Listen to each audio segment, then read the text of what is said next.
நம்ம நேற்று சொன்ன மாதிரி இப்போ என்ன நடந்திருக்கு அப்படின்னா பார்த்தீங்கன்னா தெரியும்.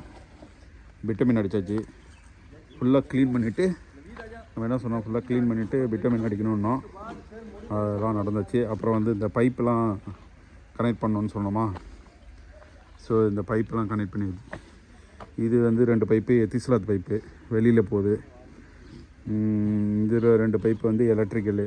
ஒன்று வந்து மேலே டிபிக்கு போகும், ஒன்று கீழே டிபிக்கு.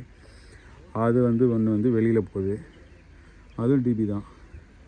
டிபி எம்டிபி இதுக்கு இல்லை விட்டமின் அடித்தாச்சு, க்ளீன் பண்ணியாச்சு. ஆல்மோஸ்ட் இங்கே இருந்த மெட்டீரியல் எல்லாத்தையும் தூக்கி போட்டு க்ளீன் பண்ணிட்டோம்.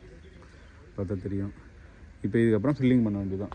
வெளியில் அங்கே இருக்க மண் எல்லாத்தையும் எடுத்து வந்து ஃபில்லிங் பண்ண வேண்டியதான். ஓகேவா? பார்த்தா தெரியுதா? பைப்லாம் போட்டு அந்த பைப்லாம் வெளில போயிடுச்சு. இந்த பைப்பை இதோட கனெக்ட் பண்ணி வச்சு இந்த ஒயரிங் வந்து இதுலேருந்து இதுக்கு கனெக்ட் ஆகிரும். இதுலேருந்து 2 எத்திஸ்லாத்து வெளியில் போகுது. அங்கே வேறு பைப் இருக்குது, அங்கே பாத்ரூம் பைப்பு, அதுவும் வெளியில் போகும். இங்கெல்லாம் ஒரு பாத்ரூம் பைப் இருக்குது. ஆல்மோஸ்ட் என்னென்ன பைப் போடணுமோ அங்கே ஒரு பாத்ரூம் பைப் இருக்குது. அங்கே இருக்கலாம் அந்த பாத்ரூம் பைப்பு. அதெல்லாம் என்ன போகணுமோ எல்லாமே பார்த்தா தெரியும். போயிருக்கும், வெளியில் போயிடுச்சு அந்த பைப்பு.